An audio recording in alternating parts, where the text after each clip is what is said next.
Even in a normal heart, the inherent automaticity of cardiac cells occasionally results in tissue outside the SA node discharging and depolarizing the organ. This is the mechanism generating ectopic beats, a phenomenon experienced by almost every person at some point. In the vast majority of cases, this is of no clinical significance whatsoever. However, as you will see, in some individuals, ectopics play a key role in triggering life-threatening arrhythmias.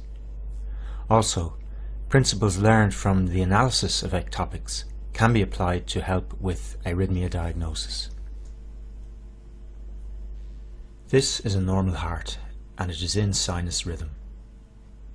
At this point, a region of the atrium has developed enhanced automaticity and has discharged a depolarizing current. Initially, it triggers atrial depolarization. The wave is transmitted by the AV node into the ventricular conducting system, triggering ventricular depolarization. This is a premature atrial ectopic, or as it is frequently referred to, a premature atrial contraction.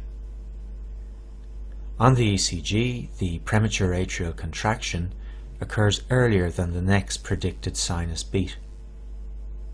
Also, and very importantly, you will appreciate that as the ectopic discharge originates in the atrium, it must be transmitted into the ventricles by the AV node, and consequently into the ventricular conducting system.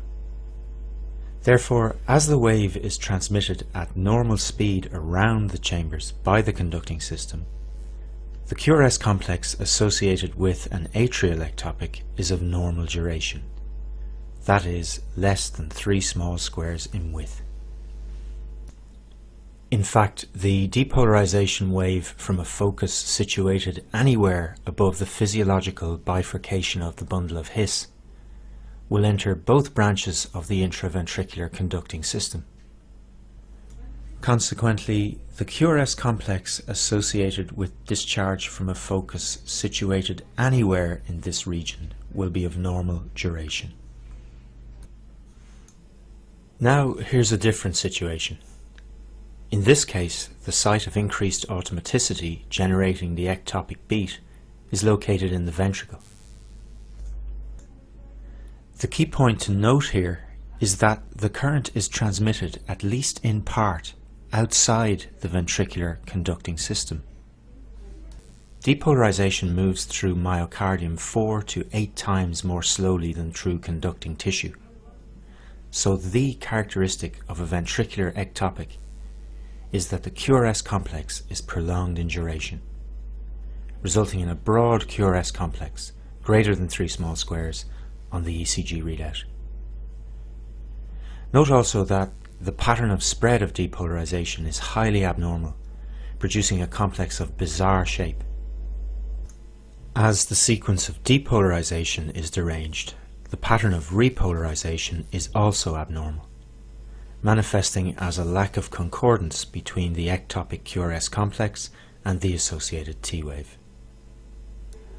Looking at both of these rhythm strips, you will notice that the atrial and ventricular ectopic are followed by a pause before the next sinus discharge. There are, however, important differences between the nature of this pause in the case of atrial and ventricular ectopics. Understanding these differences will help us when dealing with more complex situations in Section 5. In the case of ventricular ectopics, while retrograde transmission of depolarization into the atria via the AV node can occur on occasion, it is an unusual event.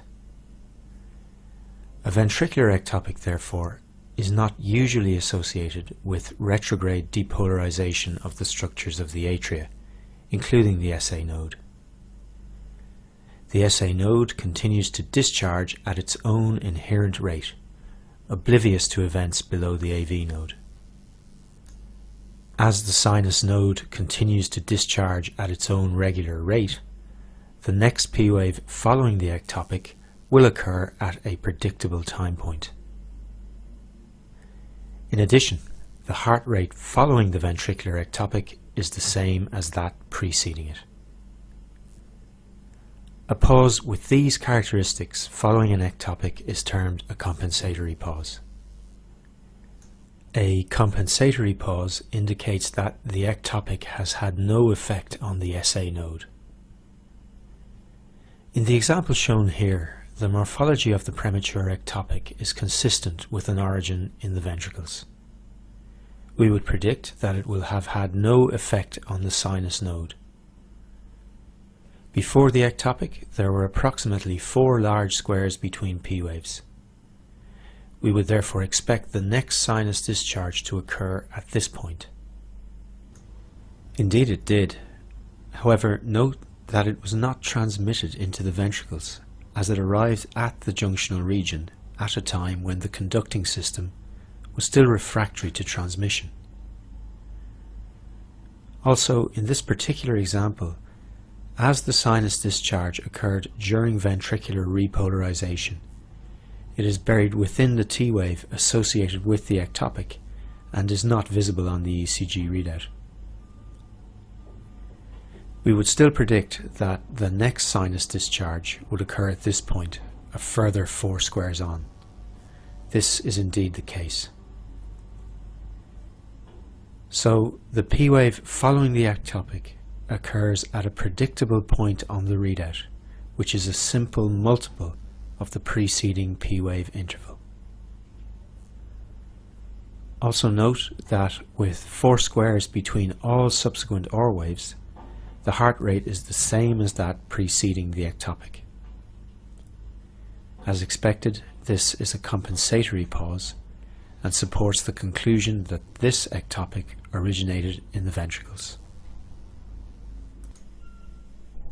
In contrast to ventricular ectopics, discharge from an atrial ectopic will usually result in depolarization of the cells of the SA node, temporarily suppressing their discharge. The SA node recovers its function after a pause of variable duration.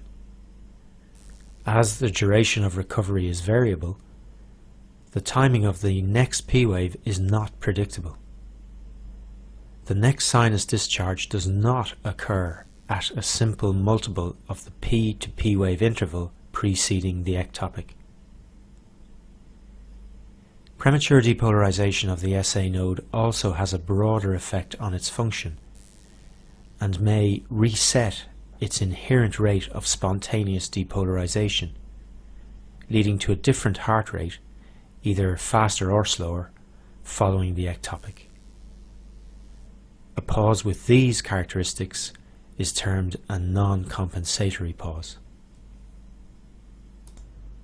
Before we summarize the material contained in this video, there are a number of other features of the atrial ectopic worth noting at this point. Firstly, in this particular example, the ectopic discharge has originated low in the atrial cavity, and the bulk of atrial depolarization is spreading upwards. The ectopic P wave is therefore negative in the inferior leads, illustrated here in the rhythm strip, lead 2, reflecting an abnormal P wave axis. You may also have noticed that compared to the normal sinus beat, the PR interval is shortened in the ectopic. This reflects the fact that in this particular case, atrial depolarization has arisen from a focus closer to the AV node than the sinoatrial node. The time taken to reach the AV node is therefore reduced, and the PR interval associated with the ectopic is shortened accordingly. You will see shortly that precisely this type of analysis can help us determine the site of origin of arrhythmias. So, premature ectopic beats can originate from sites of enhanced automaticity in the atria or ventricles. Both occur early, that is, before the next expected sinus beat. Atrial ectopics are transmitted into both branches of the ventricular conducting system and therefore are associated with a normal QRS complex. Atrial ectopics are usually associated with a non-compensatory pause.